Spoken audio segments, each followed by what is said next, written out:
On one hand, if you would do some searching on the internet, most people would have you believe that basically grandparents' rights in Maryland are dead, that they don't exist.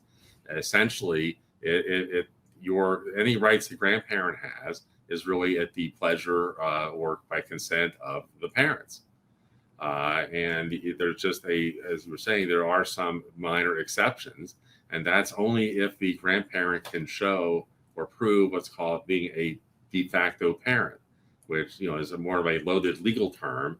Essentially, how involved was the grandparent in the raising of the grandchild?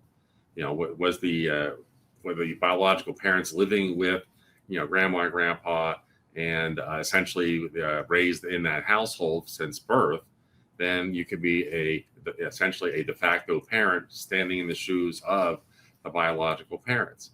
So that's really the main exception. Otherwise, if you're just basically have the kids on the weekends, and for whatever reason you have a falling out with your child or the birth mother or however the situation is, you're going to have some issues trying to get some kind of access or visitation rights.